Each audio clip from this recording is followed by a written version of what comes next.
I was working for him for 6 months, and it took me 6 months to one day realize that actually it was not just this guy, it was actually him and his wife that You'd I hired was a full working team. with. I had apparently hired a full team. I kind of picked up on it because sometimes there would be these weird gaps in the knowledge of, like, we'd had some banter the day before about something random, and then the next day he seemed to have completely forgotten Total about memory it. loss. Anyone can be anything on the internet, and it's back to the point of trust that you actually sometimes have to ask these kind of what seems to be uncomfortable questions, like, hey, can you please turn on your webcam? Let's have a chat.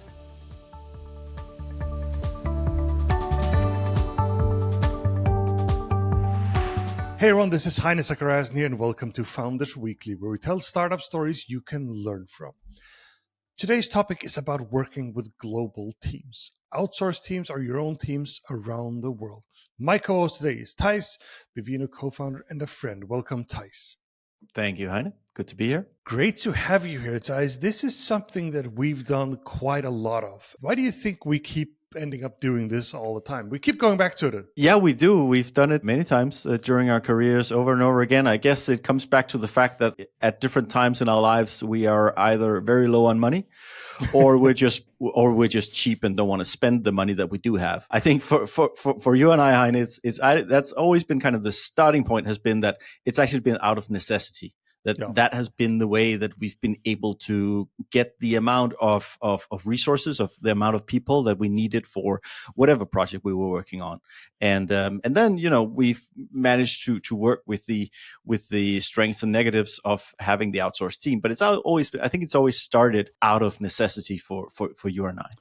But I think you're touching upon something. You focus a lot on cost there, but that also is speed. Meaning, okay, where can I find like an infinite supply really quickly so I can start building something tomorrow? So I would say not just cost, but also speed, right? There's something about the ability to get started really quickly, because somewhere around the world, someone has the skills that you need and no job. And with these platforms you have available to you, can find these people, and so you can get started really well. The other way of looking at it, and I think that's also what you're hinting at, is we've had success with this also because, you kind of get more bang for your buck. But what that also translates into is that maybe you can have 3 people working on your product instead of 1. And that's something that you and I have been benefiting from a lot. I think, for example, if we take out Vivino, in the early days, we had a ton of competitors, and a lot of them were local teams, but in relatively expensive areas. Very expensive areas, even. Yeah, right. It could be in San Francisco, it could be in London, it could be in Paris, but places where if you wanted to have 5 engineers working on a thing, that actually cost you a lot of money. Whereas, we could also have 5 engineers working on it, but because they were based in India, in Ukraine, in Belarus, and other countries, we were actually able to kind of have those 5 people working on the project for the same amount of money as one would cost somewhere else. So it's you can choose to spend the same amount of money, you just get a lot more out of it. Yeah, totally. I think that's really been a thing for us too, all the way through. We always sort of got quite frugal in the beginning when we were building, right? Some people would argue, hey, the quality wasn't there, maybe the speed wasn't there, but usually, there's some truth in that too. But you will get more. In the end, you will get more, at least. If it's 3 times the people, is it 3 times as much output? Probably not, but maybe it's 2 times, right? So yes, I think there's always more output. For sure. And I think, it's not even a discussion that the quality wasn't there. And this is, of course, completely dependent on who you have working on it, how good you are at structuring it, and so on. The quality can vary a lot. It's not just that, someone, an engineer in country X is better on average than an engineer in country Y. It's not as simple as that, right? You can have amazing engineers all around the world. It's also a matter of like, how well are you at managing? And I think we're going to talk a lot about that today. Totally. Okay, before we get the guest on here, Theis, who they've basically built a startup on actually having remote teams, and they're doing really, really well. But I want to talk a little bit about our journey, because the startup we did before Vivino, Bulgard, we actually had quite an extensive team in Bucharest, Romania, and it was actually, it's so long ago, that was before Bucharest or Romania was a part of EU. So what was that like starting with that, Theis? Yeah, it feels like a different world to think about to think back on this. This was in 2003, 4, 5, 6, and so on. So a long time ago, Bucharest was a different place than it is today. It was before the EU, but you kind of knew that EU was on the menu. So Romania was doing a lot of things to kind of straighten out, like cut a lot of the red tape they had. There was a lot of administration that Corruption. over those years, actually a lot of corruption, but that over those years kind of got addressed and made it easier for businesses like ours to actually operate in that country. But I remember it as a great journey. I got a lot of good friends in Bucharest through that. It was always amazing to work with them, always very enjoyable to come and visit. And of course, it was a way, you just ended up working really closely together with these people. Bucharest is only an hour of time difference from Copenhagen. So it wasn't, there was a lot of day-to-day contact all the way through the day. But obviously it was through this kind of thin line of communication. There was we didn't have Slack back then or anything. I remember we were working on all kinds of different messaging services. ICQ and Messenger. And ICQ, exactly. Yeah. I had Trillion, which you remember Trillion? Yeah. Trillion was this kind of aggregator. It was an aggregator for all these kind of different messaging services. Anyway, you spend a ton of time on those kind of services. But it was it was a lot of hard work, but it was fun. It was just a way for us to get things done at a cost which was much more manageable. One thing I do remember about Bucharest in those years was that a lot of the larger IT companies went to Bucharest and started up their main offices in those years where we also had the office. And it just meant that the competition became fierce. And I remember that I started out having a ratio of like 1 to 5 on the salary side, where like, if I want to hire someone in Copenhagen versus Bucharest, I can get 5 in Bucharest versus Copenhagen. Through those years, that gap narrowed down to like 1 to 3, 1 to 2. It became a lot more expensive. And of course, so you kind of have to take that into account as well when you pick a market. What's the trend there, and how's that going to develop? And I do remember even Theis, one thing is the cost. Hiring just became harder, right? We were a relatively small company. Suddenly, Microsoft is setting up a huge building on the outskirts of town. Yeah. And for the young ones, they're like, holy crap, we can work for Microsoft too. That's exciting, right? So you really have to think about that. So since then, Theis, we with Vivino, we've been in Belarus. We have been and are in Ukraine still, but we also worked in India.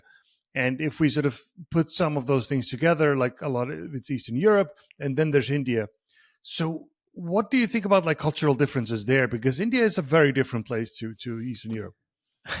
It is. And even just like one thing is culture, but there's also just this kind of, there are, let's say, physical things that are just different, right? Remember when we had to close down the office because there was a snake? They sent us a picture of a snake. Hey, there's a snake in our office. We have to shut it down. Yeah. At first you thought you were playing it cool and calling the bluff and saying, "Oh, are you talking about this? You just don't want to, it's a sunny day. You don't want to be working." And then they actually sent us a picture of the snake. So real. Pretty real. It was very real. So there's also just things like that are just massively different. And then there's the time zone difference. There's just a larger gap.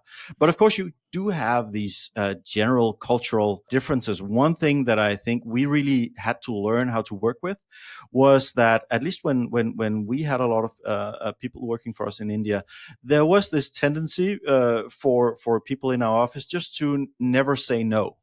Yeah. Right? They would always say that things were possible and they would get it done, and that whatever timeline was doable. And you really had to talk in a different. You couldn't just say, "Hey, can you get this done by Friday?" Because for sure you would say yes. Yes, the answer was yes to that, no matter what. So it wasn't really a valid question or answer. So you had to learn to kind of communicate and saying like, okay, so what are you going to get done by tomorrow? What about Thursday? What about Friday? And then you added it up and you could kind of see, okay, so they are actually going to be halfway done. Okay, let's take it from there. So you did have to take on these different ways of communicating because there was just this kind of thing of kind of, let's say, pushing a problem down the road. Of saying, if I say yes my today, job is to please you, Theis, whatever that takes. That's what it felt like sometimes, right? And like if I can avoid the problem today, that's a good thing. So and maybe I'm piling up the problems, and by Friday it's going to be a really shitty day for me. but at least today It's not today. is going to be fine, right? So I think we had issues like that, and you have to learn that about the different cultures that you're working with, kind of what is their communication style, and then you have to adapt to that. I think that's one of the main lessons for me through all these years of working to it. Like, you have to adapt your own communication style and the way that you lay out work to the culture that you're working in, because you're not going to change the culture. No, you can't. You can't enforce it. There's 50 people or 10 people on the other side. You can't just, this is how, I mean, you can influence it, but just not fundamentally change it, really. No. Another thing I remember, and this was specifically from India, is that when they said they were done, we didn't always feel like it was done. I mean, so we started doing this expression and said, so is it done? Yes, it's done. But is it done? So for it to be done, we called it done. Yeah, absolutely. And I think that's one of the general things that we experience, and I think that everybody experiences if you use an outsourced team, that the whole sequence of testing and figuring out, are things actually the way that I wanted them, that's a whole art in and of itself. And it really comes down to how good are you at actually knowing what you want and communicating what you want. Because very often you can actually look at it and say, well, yeah, actually, if I look at it from a completely different angle from what I thought I should be, I could say that this is what I asked for. Yeah. Totally. But it wasn't the way I was thinking about it. So you learn a lot about how you communicate, how you write up your specs and so on. That's a huge part of doing this. Yeah, exactly. And we're going to talk more about that communication and specs and so on. But one thing I just always say, you have to be extremely precise, because their perception of the world is not the same as your perception of the world. And they're going to look at what you write, do as you say, and then put their perception of the world on top. And sometimes that just means totally different things. No, absolutely. In our case, I think we often use them with success in very, let's say, executing roles, right? We knew exactly what we wanted, and then we had a remote team to execute it. And I had made very detailed specs, and I had very detailed screenshots of exactly what that meant in terms of the interface. And bringing those two things together, there was a quite clear path for them. But still, you end up spending. That's the thing. You save money on per hour, but you also need to spend more hours. There is just way more back and forth, more misunderstandings. There's more pre-work and more back and forth. Right? Yes, there is, right? So you have to put that into your setup. You have to have that as part of your work process. And again, just like with the communication and with cultural things, it's something that you just need to understand from the get-go and work into your process. And if you do that, you can be successful with it. Totally. And if you're definitely saving some money on cost on how this works, but you have to do the full math on it. So, okay, they're going to be less productive, and you're going to spend more resources. You have to figure out that works for you, right? Yes. If you don't know what you're doing, there's a lot of hidden costs. If you know that you're doing what you're doing, those costs are, you can make them known to yourself from the get-go and kind of put that into the calculation. Totally. Okay, we're going to dive deeper in a second. We're going to bring a guest on and their startup is basically built on very remote teams. Stay tuned. We'll be right back after the break. Okay, we are back. Our guest today is Brant Cebulla. He's the co-founder of Scalero. And they have used remote teams successfully since their founding. So, Brant, welcome to the show. Thank you. Great to be here. Good seeing you guys. Good to see you. And we have worked together for many, many years. But let's talk about Scalero. What do you guys do, and how do you use remote teams? Yeah. So high level, we're a lifecycle marketing consulting studio. So lifecycle marketing, that's email marketing, SMS, direct mail, push notification. Anything that relates to marketing to your existing database of users. And we have people working at Scalero from all over the world. So we kind of have hubs in San Francisco, New York City, and Mexico City. But we're not too particular with whether you're in those cities or not. So I would say for sure Mexico City, though, is kind of our remote hub that we have at Scalero. And they are, when you say remote, are they also not sitting together, they're also working at home, or how does that work? Yeah, I mean, COVID's kind of kind of made this a little bit fuzzy, right?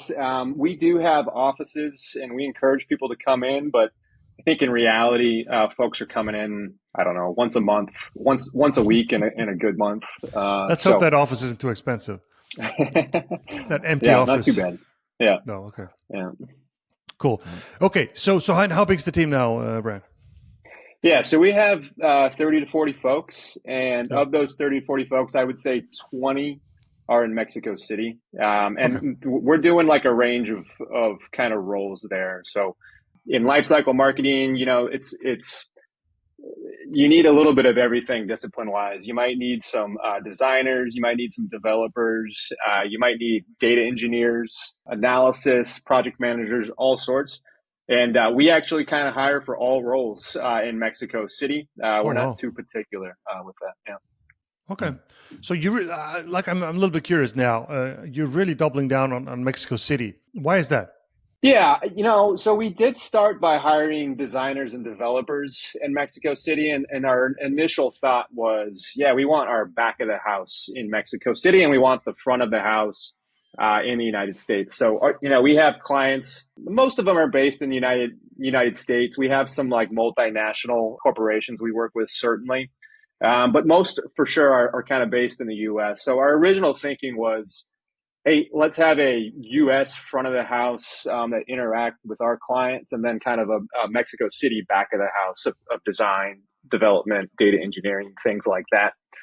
And, we got into it, I can't remember the timeline now, maybe 6 to 12 months in, and we were like, man, this team in Mexico City, they're just flat out good.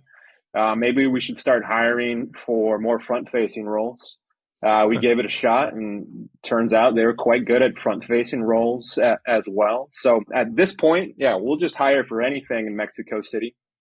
I do like having folks in the States too. I mean, I think it's kind of certainly in consulting important to have boots on the ground in New York City and the Bay Area.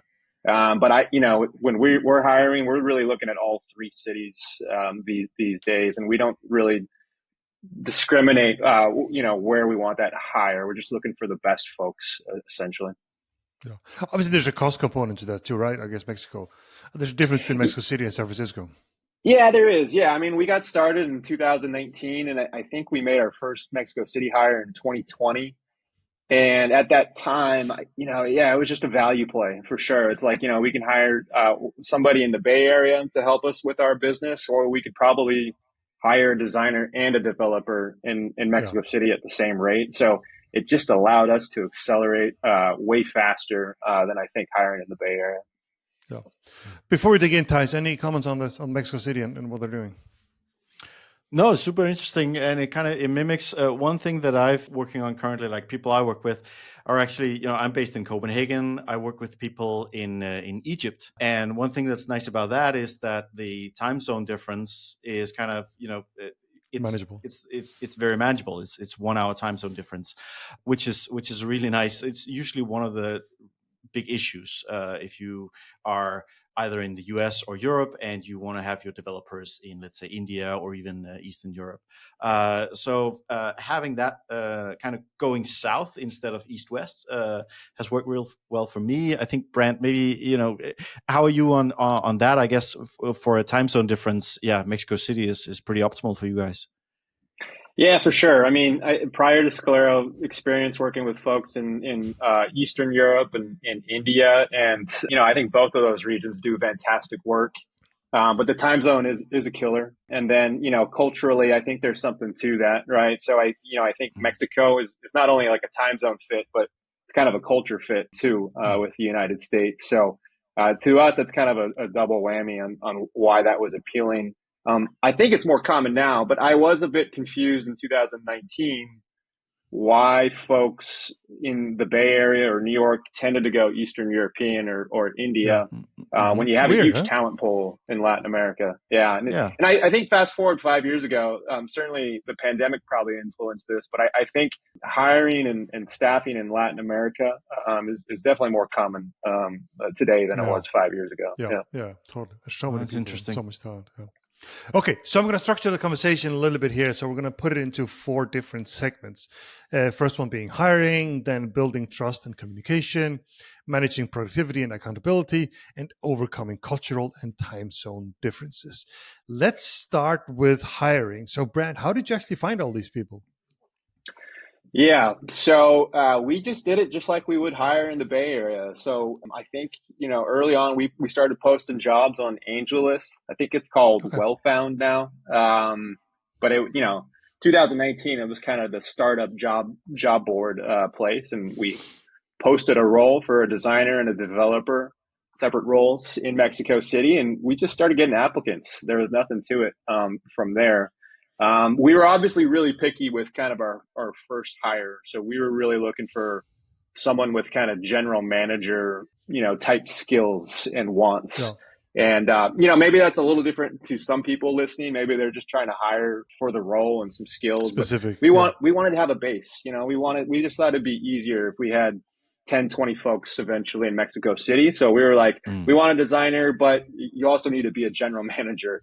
So that's who we were looking for originally. And, over time, we also used just traditional recruiting methods on LinkedIn with good success. And we've used Upwork too. Yeah, it's a little bit more mixed bag. I'm sure you guys probably want to dig into Upwork a little bit more. And I know you have experience with that. Yeah. Yeah, totally. So the first one there, you got, did you test them really well? Did you hire them for a week first? And how would you do that? Yeah, I think the nice thing about running a consulting firm is that you can actually kind of test their work and actually use that work like live and see how, your clients are reacting to that work. So we certainly did that. I think what's important at Scalero is IQ, sample work, things like that. So we always test rigorously, just like you would. You're hiring locally. For those first few hires, I think company and culture fit are probably more important than your 10th, 20th hire. So, we did plenty of interviewing too in those early days. Yeah, you said Upwork. I definitely want to dig a little bit in there. For a lot of startups, that's a way to start. It could be Upwork or any of the other platforms for this. But like you say, I think it is very much a mixed bag, and I would definitely test a little bit more if I was on those platforms. Any comments, Theis? Yeah, I might walk back the Upwork statement a little bit. I think I've been pretty pleased with work on there. It's just the folks that are looking for work on Upwork, they kind of like the remote nature of Upwork. I find that they really like kind of tasks, with clear, start and end definitions. And for us, we're trying to build a company. So, we're just looking for like people who want to be part of a team, want to build a team. And, Upwork's maybe less of a fit for that, for sure. Yeah. Yeah, I mean, you could say that you would in that case you would be using Upwork as a recruitment platform, and in its nature, that's not what it is, right? Yep, exactly. Yeah. We Any have comments, had Theis? some success transferring folks over from Upwork to the full team, but that's on the rare side for sure. Yeah. Yeah, no, that's one thing that I've also used Upwork for in the very recent past has been I've had a couple of standalone projects that I've then had done on Upwork, and then one of the guys really stand out, and then I create a dedicated role outside of Upwork for that guy in a more permanent setup, right? So in that sense, the project on Upwork is actually the recruiting tool. Yeah, I've used Upwork honestly for a long time. I mean, having people on for years and just paying through Upwork, and they have tracking tools. They have all kinds of things. Sure, they charge, but it just gives a little bit of safety on both sides. So it can work for that too, honestly. It can work for that. I think with Upwork, it's just there's a lot of garbage up front. Like if you put something out, you just get so much spam coming in, and like ChatGPT has not made this easier. I had this kind of cheap way out a couple of years ago on Upwork, where I would just at the very bottom of my specs that I put out as a job description, I would have that in your application, please write the following line, right? I would have some kind of secret word that would be at the very end of the document that they had to put in, because then at least I knew that they had read the documentation before they put their bid in. Well, what happens today is that they all just put it through this kind of ChatGPT AI, and you just by now you get, within a few minutes, you get amazing on the surface like responses from people that have like completely read through the specs and sound really knowledgeable about these things, but actually, it's just as spammy as it used to be. It's just higher quality spam. So there's a lot of you have to sift through a lot of garbage there. This is where you need to build defense, Theis. Now you have ChatGPT to actually read. So it's just ChatGPT going back and forth at that point. Well, I've become really good. I became really good quite early on like detecting when a text was from a ChatGPT, because you could also just see it. They would just pick out a few weird specifics from the specs, and like you could smell it from a mile away. But yeah, it's there's a lot of crap on Upwork, but it's about finding those nuggets of gold out there, and it takes a bit more work up front to kind of sift through it. Yeah. Okay. So Theis is already on to the do's and don'ts when it comes to hiring. So let's dig into that a little bit. And I'm going to start out here with a couple of things of notes that I had when we talked about this before. So on Upwork and similar platform, I would hire people. And one key rule for me was always build the smallest possible project to begin with. Like when you're testing people, just like not even MVP, it's like it has ideas of an MVP, but just smaller, because that tells you, do they have some technical abilities and can you communicate, and all those things that are just as important. That's one thing. And the other thing is I would just hire 2 people and pay them both, and then pick one of them for more long term. Just find this tiny project, hire 2 people, the best one you can find, and then pick one of them. Again, pay them both. That works really well. Other do's and don'ts from you guys? Yeah, for us, we make all applicants take 3 10-minute tests on a platform called Test Gorilla. It's a site with 100 different tests, and in some senses, we're kind of looking for proficiency in English in these tests, even though we're not testing that directly. So a lot of our tests, will be like, if you're applying for a dev role, we're going to give you a math test and, I don't know, maybe a problem-solving test. And it's in English, so you're going to have to work through the problems in English. It kind of already naturally tests language proficiency when we do that. And then at the same time, you're measuring competency, IQ, things of that nature that you would already be doing locally anyhow. My other do, I would say, is at some point, it's probably good to hop on a Zoom call with your applicants. You don't need to solve world hunger on that Zoom call, but just making sure it's a real person, and they can kind of chat a little bit with you goes a long way for sure. I agree. Yeah.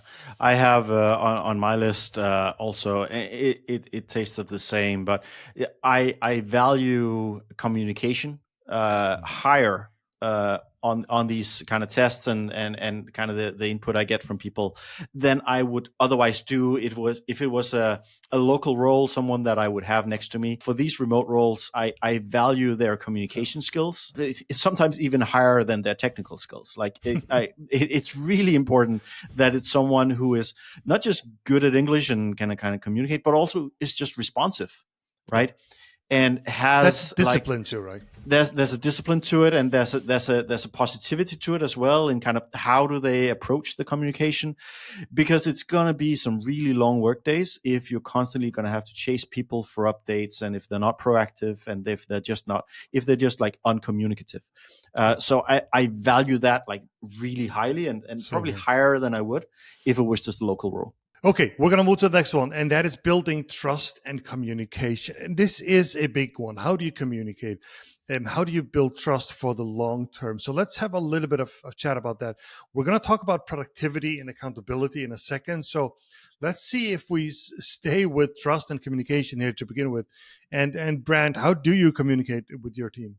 I don't think we look that much different than a company that is maybe dispersed through the United States or Europe. We're communicating on Slack on a daily basis. We encourage the team to communicate both on work and non-work things on Slack. And then we have Zoom calls, and our expectation is that our staff in Mexico participates in calls just as much as somebody in the United States is based. So, we really don't have issues there around communication. That's kind of the expectation from day one. And in some ways, going back to the hiring process, that kind of weeds out candidates that aren't a good fit. We're very upfront about what the expectation there is. Yeah, I mean, you're saying they're an equal member of the team, and they're on the Zoom calls, they're on the Slack channels, all those things, right? Yep, exactly. Leads me to another question here, real quick, Brant. Did you set up a legal structure there too, or do they send invoices, or how does that work? Yeah, we haven't. Everybody is on a contract with our United States entity. I think when we get to a certain size, we'll probably set up an entity in Mexico, but we're just not quite at that size yet where that makes sense. No. Yeah. So I think Theis and I can really align what you're saying there with, hey, they're treated as anyone else and they're equal team members. However it is, if it's an employee or a part-time outsource, whatever it is. What do you say, Theis? Yeah, and I think COVID to some extent kind of leveled the playing field on these things. And like Brant says, also there's not a big difference between what Brant is doing in Scalero with Mexico City, and then what kind of any setup in the US or Europe would do with people working in different locations. I think you just by now you have it's a much more normalized approach to working with someone that you don't necessarily see in the physical world on a daily basis. So by now I think you have tools that are much stronger than you did a couple of years ago, and you also just have some, let's say, some cultural changes that has just made it a lot easier, more common. So the one thing we often talk about on this when it comes to communication is, hey, let's jump out to the whiteboard and talk through a few things. Are there any tools for that these days, Brant? How do you let's say you couldn't fly down there, how would you do that if you want to have a creative session? A creative session, yeah, it's a good question. I mean, I to Theis's point, I mean, tooling gets better and better in this space, especially in a post-pandemic world. We use FigJam, for example. It's kind of like a whiteboard where multiple users are in there and drawing up things for sure. I would say that, it's great. Yeah, it's good software. It's fun. They make it fun. I would say I'm not really sure this is a remote team or cross-country challenge, but I think that there's something lost, not having everybody in the same office. But I don't see that as a U.S. versus Mexico challenge. I just see that as a challenge of, people living elsewhere. Yeah. What do you say, Theis? No, for sure.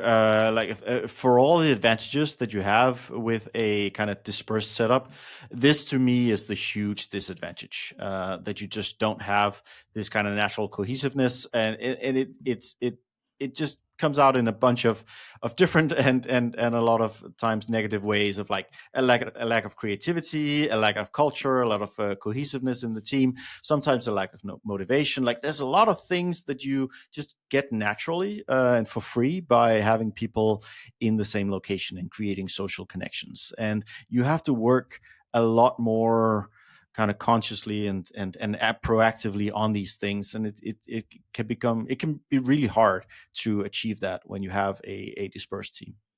Yeah, 100%. I have found that onboarding new employees has probably taken the biggest hit, and in this post-pandemic world, and this would be an issue for sure, hiring remote even without the pandemic, but just like employees not sitting next to their colleagues and just picking up things they didn't know they needed to pick up, like that's missing.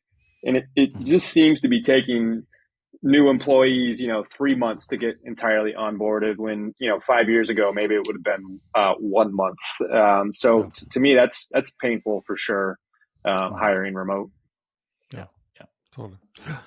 It's just, I mean, it's a cultural part too, right? You can't do the intense part. Hey, you're going to the office every day, boom, boom, boom, and then they're onboarded properly.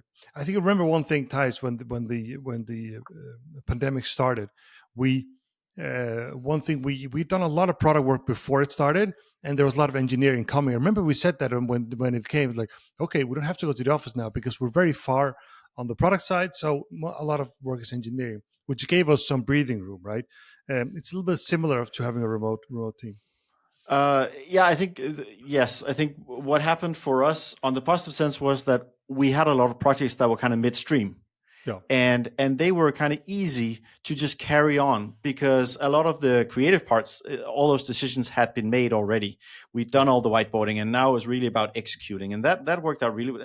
And actually, sometimes it was more efficient because people would have actually better, quieter, more efficient work environments when they didn't have to deal with all the shit going on in the office, right? But then you got to this point where, yeah, these projects were wrapped up and we had to start like new cycles and new sprints and so on. And that's when we really started to see, it's actually really hard to get new stuff started. It's hard to Brant's point, get a new person into the existing circle. It's hard to get things off the ground. It's hard to be creative when you're not in the same room. It's not impossible. It's just harder. Yeah. Okay, let's move on to some do's and don'ts in trust and communication. The one thing I will say, and we've touched on a little bit, is just be extremely precise when you communicate. Theis, do you want to start that one? Well, I guess if I should speak to the trust part, I actually think this is something where if you are sometimes too trusty, it can come back and bite you in the butt. You do have to ask some really obvious and kind of sometimes painful questions of like, are you actually working now? And even if people say like, okay, can you please show me your screen, or like show me, because sometimes you can really, it's so much easier to get away with stuff when you are not there and when you're just completely remote and when you say, well, I'm actually on the other side of the world. And sometimes you have to be a bit harsh on that. And of course that can go against building trust, but you can also just waste a lot of time if you let people just get away with shit for too long. So sometimes you actually have to ask the kind of uncomfortable questions and to make sure that people are fully on board. Don't give them a long leash. That's what it doesn't. Yeah. So on that, Theis, I'll give you another story, but if you've heard about this Upwork has a tracker, right? So you can say, hey, I'm on working hourly basis. You know how that works? No. Is it like the keyboard? If they're active, it also takes screenshots. It takes every 3 minutes. Just takes a screenshot. Bang. Yeah. And which is aggressive, right? It's very and this. I guess this is also why I bring up the point, because this is very counter-natural to me. Like this is not the way I naturally work. I'm really into giving people the freedom and the trust to go do your thing. It's just that when you never see each other in the real world, and like when you don't have a proper physical daily check-in, it's just you can just get away with stuff, right? I had this situation. I was working with a guy in India, and I was working for him for 6 months. And it took me 6 months to one day realize that actually it was not just this guy; it was actually him and his wife that I was working with. I had apparently hired a full team. I was chatting with like one person, right, on the messaging service, but it was actually him and his wife. And I kind of picked up on it because sometimes there would be these weird gaps in the knowledge of like, we'd had some banter the day before about something random, and then the next day he seemed to have completely forgotten about it. Loss. Because they actually had this flow where when they took the shift, they would read through the entire log of dialogue with me, right, to kind of catch up. And sometimes they didn't have time to do that, so there would be these gaps. But it took me like 6 months before I realized that I was actually working with two people. Anyway, it just goes to show that anyone can be anything on the internet, and it's back to the point of trust that you actually sometimes have to ask these kind of what seems to be uncomfortable questions, like, hey, can you please turn on your webcam? Can you just turn up your webcam right now? Because like, let's have a chat. And it can be a bit confrontational, and it actually goes against very much the way I like to work. I'm very much into the trust and letting people do their thing, and as long as they deliver what I need. But in the remote situation, actually, sometimes you do have to be a bit more on point with asking people. But yeah, imagine the future, Theis. At least these were two people, right? So I mean, it's all going to be AI. Like, who knows? People are just, this is going to be more and more tricky, right? Yeah. Okay, sure. let's move on. Now we're going to talk about managing productivity and accountability, and we've touched on it a little bit, but let's get going. I mean, what do you guys use, Brant? You want to start with you? How do you measure people? Do you check in morning, evening, or is it just your normal meetings and so on? Yeah, I think our business is unique in that we're, working with all of our clients on a daily basis. So, if a client is really having an issue with an employee, that's going to surface, immediately, essentially. So in some senses, we're kind of lucky that our clients have a good pulse of employee performance, just as much as we do. As far as and this maybe kind of goes back to the last segment a little bit, but if something doesn't feel right with an employee, I can't say I look at this on like a daily basis or proactively, but we'll pull up things like Slack analytics, and see how many messages are people posting. Are they posting in many channels? And for those listening, this isn't creepy, by the way. Like I can't read like No. It's messages. Like meta anybody data. can pull up these data in an organization. And sometimes that data kind of refutes your gut feeling, but oftentimes it does actually kind of check the way you might be feeling about an employee. And I find that like as long as somebody's working, doing honest work, putting in a good shift, productivity isn't really an issue. But if they're not communicating, they're not online, they're not doing work, then productivity generally is an issue. Well, yeah, I know this is different, but often when you do like one project and people that don't have the experience, they think they can do the specs and then send them over in a document and then come back 3 weeks later and say, yeah, and then I saw what they built and they had built a totally different thing. Look, there's no such thing as building a spec and then sending it over and then think it's going to come out like you expect. You need to check in on a daily basis, like almost morning and evening, when you do a project with a new person, at least. What do you say, Theis?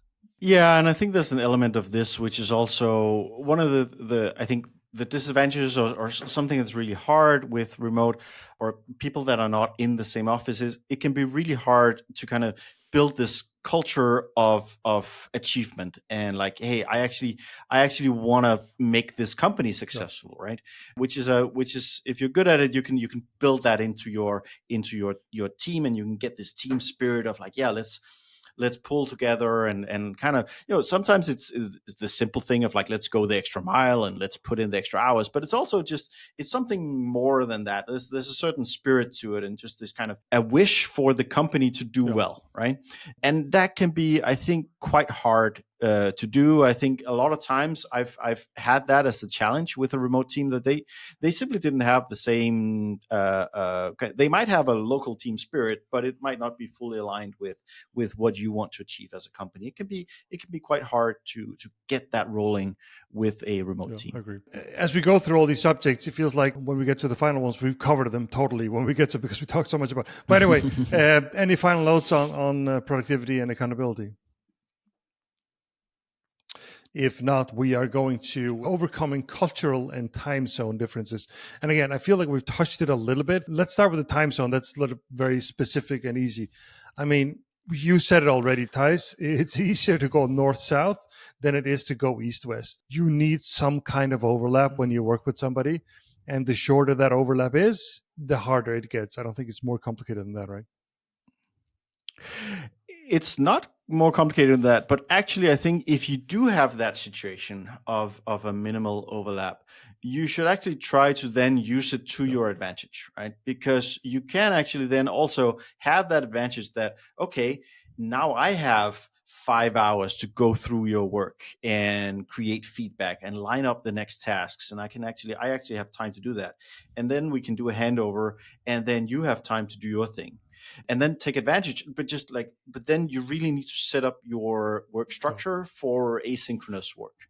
But if you do it well, you can actually end up in a situation where you're really efficient because you kind of have an organization that's churning out stuff on a continuous 24-hour basis, and something is always moving forward and always happening. So you can also work it to your advantage, but to your point, a lot of times things go wrong because you do need a check-in and you do need to correct things when they're not going in the right direction. And sometimes you just lose a day's work because, you misunderstood, or the file I thought I sent to you never arrived, and now you just It was actually just the wrong format. It did arrive. It was thumbs. the wrong format. Yeah. So you have those things, right? So I think you can also sometimes work it to your advantage. Totally. What do you say, Brant? Yeah, I time zone difference, huge. I remember having calls with folks in India, and it's 3 a.m. their time, but they're on board to. Was this the wife or the husband? I can't get that out of my head. Go ahead. Sorry.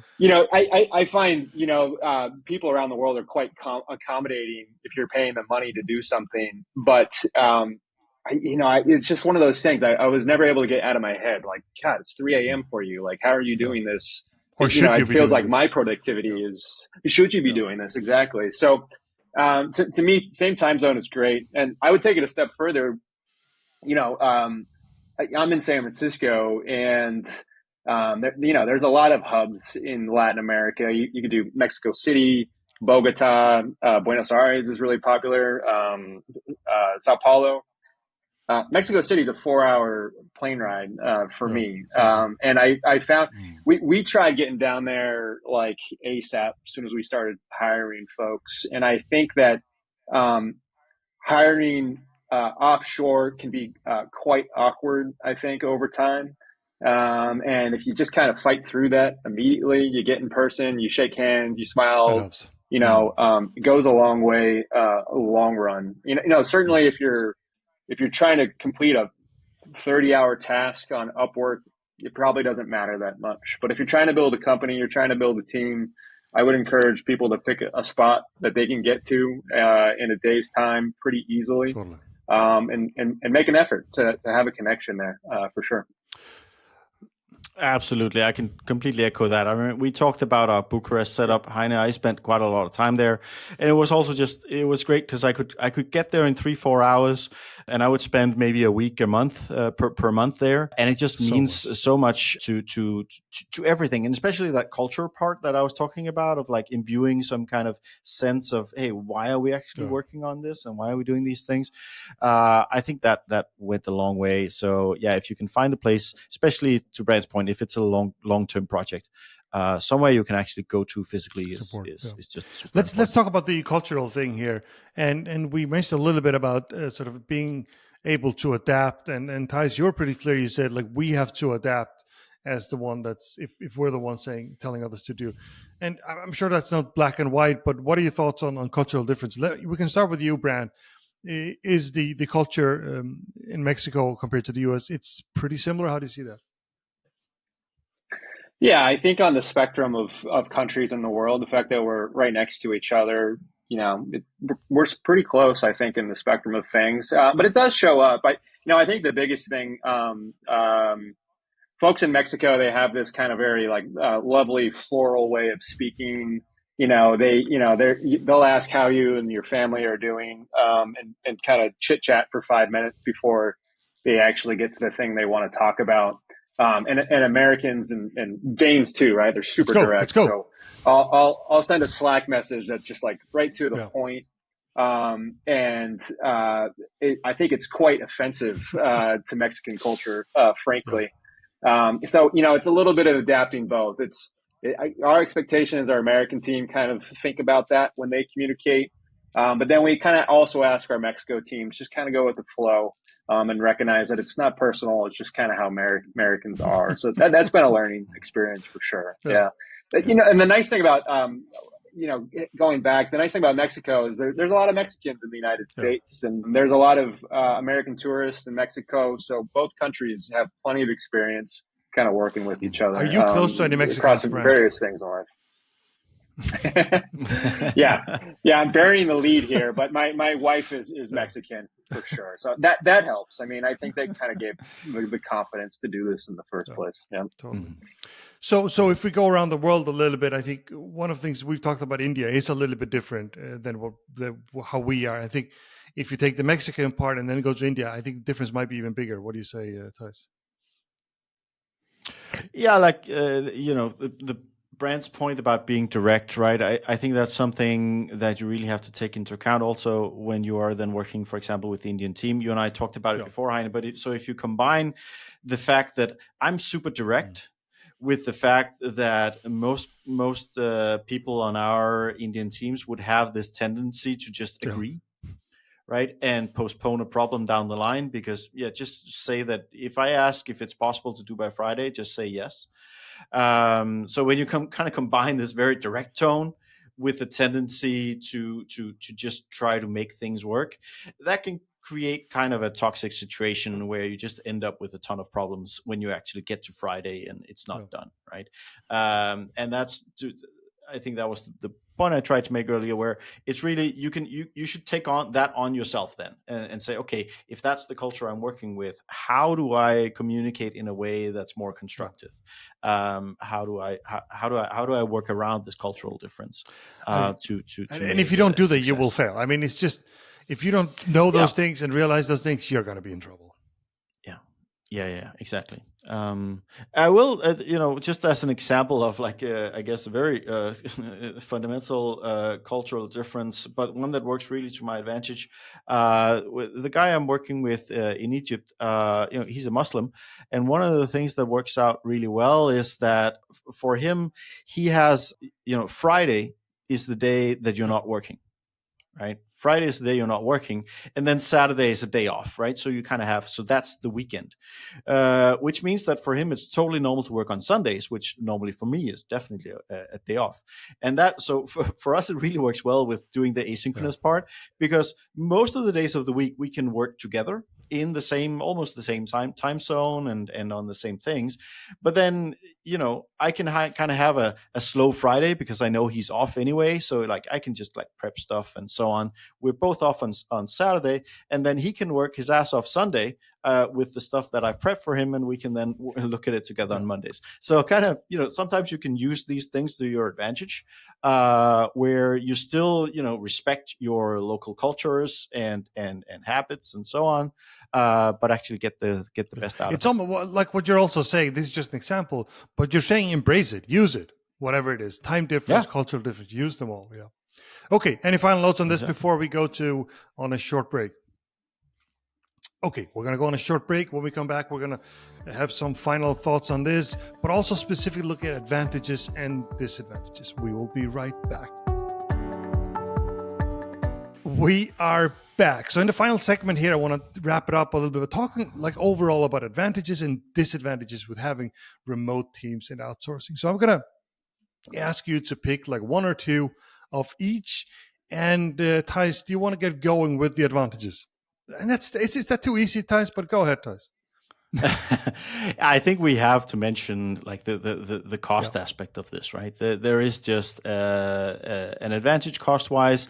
It's not as simple as just, here I pay X and locally I pay 3X. It's not as simple as that, because you have a lot of hidden costs on communication and speed and so on, right? But there is just overall an advantage on the cost side. 100%. Okay, then I'll take the next one because I want to make sure it's easy. I mean, the second thing is, and they're sort of combined. I think a little bit harsh to call it supply, but supply or availability, which also translates into speed. It means that, hey, Theis, look, I'd like to build this small app. Can you find someone who knows Flutter tomorrow? And the answer is yes, you can, right? And hiring somebody in San Francisco or New York or Copenhagen would take some time, but you could get this ball rolling tomorrow. So speed, supply and speed, I think would be my next advantage here. What do you say, Brant? Yeah, I've got two. Kind of hijacking your last point. You're also dipping into like a new talent pool, essentially. In the Bay Area, if you're trying to hire somebody with that specialty, you're competing with 1,000 other companies. You move that to Latin America, competition not that strong, and you just have an untapped talent pool, essentially. The thing I've noticed, actually, the thing I love is it's truly like an enriching experience for your employees. And I'm not just saying this like as like a wokeism kind of thing. Like it really makes a difference. Like employees love it. I think our folks in America, they love working with our team in Mexico. Our folks in Mexico love working with our American team, and it's fun seeing them interact with each other, see what the commonalities are, what the differences are. It's just fun. Yeah, I agree. And I think that makes a big difference for sure. And again, like we said before, embrace it, and that part you should also enjoy it. It's great. What other advantages, Theis? You got more? I would actually say that if you are able to embrace some of the time zone disadvantages, right? If you are able to embrace the fact that you can work asynchronously, you can turn that into an advantage. You can actually get a lot of stuff done because suddenly you have this kind of engine that's running constantly. It's a bit dangerous because sometimes the car is driving in the wrong direction, or if something breaks on the way, like, oh shit, that we didn't get the right file, and boom. Yeah, but if you work on that constantly, and you kind of if you just say that, okay, this is the way the world is for us, we have to make this work as best as we can, then you can actually turn it into an advantage that you have something that can constantly be executed on. Also, because sometimes you do have, if you have iterative work, you actually need some time to, for example, take the deliverable they have, test it out, create feedback to it. And instead of them just sitting there and waiting in their work hours, maybe they're sleeping or eating instead, right? And you can use, so if you can use it to your advantage, then it's great. And another example, you did mention an example before. Another one is this podcast here, right? So when we're done here, sometimes it's in the evening. I have people in the Philippines, and they will get up 5 hours before me, right? So everything's ready for them. They can start to work right away. When I get up, it's sort of fully edited and we're ready to go, right? So that's a way of using it, I would say. Yeah.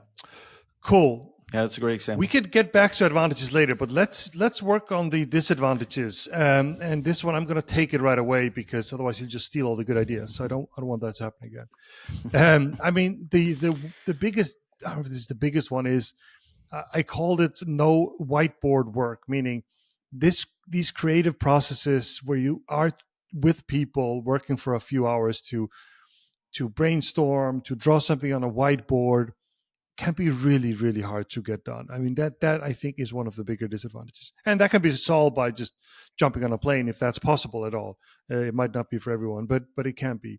What else you got?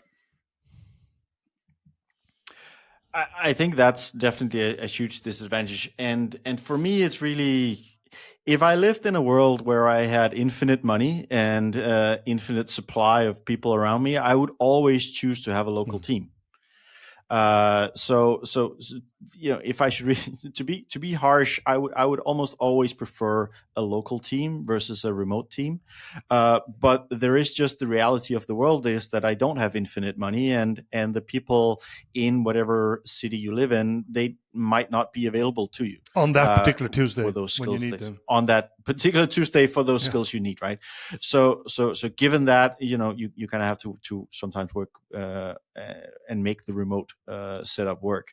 But so that's it's a roundabout way of saying that I think there's a lot of disadvantages when you compare a remote team to a local team. I think the creative side that you talk about, all the kind of back and forth, all the cultural stuff that the company cultural stuff that you miss out on, I think is a huge disadvantage, and it's just harder to make people really get deeply engaged in your mission and your vision when they just don't drink the Kool-Aid every morning by going through the door and seeing everybody else excited about this stuff. I mean, a headline to that, Theis, could be maintaining company culture, right? Yeah. What is your brand? It's hard. Yeah, I would just add to that at first is that we've certainly hired employees that are kind of all in on who Scalero is and what we're trying to build, and that works great. And then we've had our fair share of folks who come in who they're really just looking to get paid and complete tasks. And I think it's quite hard building a company or products or whatever you're working on with those types of folks. And I just remember like some of the early days, like trying to convince that type of folk like why they should be all in on Scalero, and I was probably wasting my time, honestly. It's just not the kind of role the person was looking for. But I think when you have this is probably obvious, right? When you have your full team on board, they're all in on your company and what you're trying to achieve, you're just going to build better products. You're going to build a better team, a more successful company.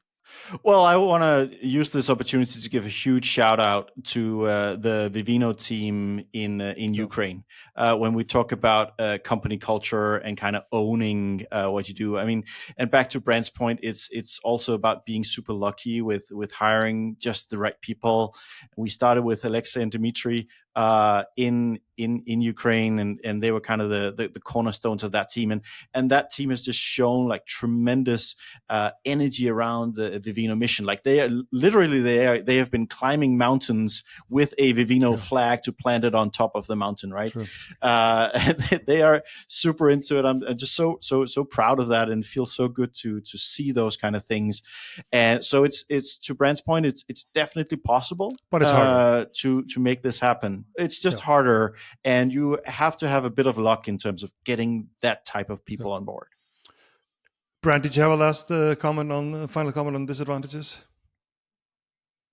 Yeah. So the other disadvantage, I think, is we can manage having an international team at Scalero internally, but for us, we're a consultancy, so we have clients, we're client facing, and we don't always know how they're going to kind of perceive working with an international company. That kind of just gives, I think, a general sense of anxiety for me on, how's the client going to enjoy working with a remote team, an international team, and that's just something that like I wouldn't have that anxiety if I had just all local folks here in the Bay Area. Yeah, might be prejudices you have to fight. Have you had any problems with prejudices and saying, "What is this?" I'm sure, but I haven't seen anything or heard anything that's been super direct around that. Good. Yeah. Good. Okay, so we're going to move on to a segment we do every single week here. I think really, honestly, we came really sort of well around this subject, so I'm very happy with what we got. The thing we always do here in the end is talk about what we're obsessed with right now, and there are no limits to how big, how small these things can be. But today I'm going to start, and it's going to be a smaller, weirder thing today, because sometimes these are bigger things, and it's about the one book I'm reading and the next one that I am going to read, and actually the book's title, which I think were a little bit funky and funny. So the one I'm reading right now is about Donald Trump's business acumen, or some would say maybe lack hereof, but it's about, and I love the name of it. It has like a picture of a sort of a jackpot machine, and it's called Lucky Loser. I just love the title of that book too. I think it's really funny. The other book, which I'm not reading yet, but I want to read soon, has an even better title. And I was just fascinated by the title of this book. And the subtitle is called How Elon Destroyed Twitter. But the title of the book, and hold on now, it's just fucking amazing. It's called Character Limit. Very clever. That is very clever, right? I love that title. That's one of those books that started with the title, and then they had to figure out how to write it. How do we build around this? So that was my short story here. Theis, you wanna go next? With what I'm obsessed with, well, I would say what I'm passionate with this week. You went small, Heiner. I'm gonna go even smaller, literally. So what I'm very passionate about this week is that we got a puppy. Oh, really? So we have a puppy now. She's 8 weeks old, so really tiny, still being house trained. Very, very cute. And it does bring me back a bit to suddenly being a parent of a small child. Like, one thing is that you find yourself encouraging someone else's bowel movements when they do it at the right time. You step on toys in the middle of the night in the darkness, these kind of things. So it brings me back to those days as well. Anyways, she's super enjoyable, ultra cute. What is she? And yeah, it's just. So the breed, it's I don't think it's an official breed, but it's called a golden doodle. Okay. So it's basically, you take a golden retriever and you take a poodle and you put them in a room together and close the door and hope they have fun. I guess they did in this time. And then and in this case they did, and here's the result. One of the great things about them is that they are very allergy friendly, because they're the poodles. I think in general, poodles are they basically don't shed. or only shed minimally, and this she then takes that character trait as well. So she has very allergy friendly fur, which means that I have no excuses now, right? We are stuck with this dog for a long time, have you had regrets yet? which is very enjoyable. No, you can't. When you look at her There's no face, way you cannot be angry. So it's funny, nice. It's hard work, like it is. These like early weeks, when you house train them, it's actually quite a lot of work. So you have to take it seriously. But I think the payoff is big. I'm excited. So to see that's the super puppy, nice. I must say. Yeah. Brant, what do you got? Well, Theis, I think you went bigger than Heine. Heine brought up a book he hasn't even 2 read books. yet. And one I've started on. You can't go smaller that than is something true. you haven't That is done. true. And then, you basically have a new child. So congrats on that. Little puppy. Thank you. Yeah. My obsession right now, I think probably is a CEO or founder cliche. I'm super into running right now. So I have a toddler at home, and I'm running a company, and I just don't have any mental capacity to read books or take on a new dog. So if I want some free time, just stepping out the door and just running for an hour is great. It's good for mental health 100%. too. I think I was reading some studies recently where they compared all these complicated medical interventions to improve people's mental health, and they all kind of are not as good as just like going for a run or working out or whatever. So it's just an easy thing to do.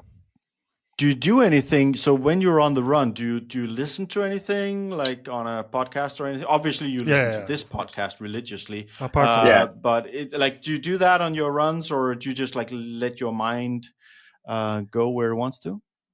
That's right. If there's a new episode of Founders Weekly, I'll put that on. But if there's not, I'm a music guy. I like listening to music. That's another, when you have a wife and kids in the house, you don't really get to listen to your own stuff. So I like just getting kind of lost listening to music. That sounds good. Yeah, and a good recommendation. You might not be as good a runner as Brant, but at least go for a walk. Do whatever. Just do whatever you can do to get the exercise. That's for sure. That's right. Not a good runner. Trying to get back into that. You are a better runner than me. That's I'm sure.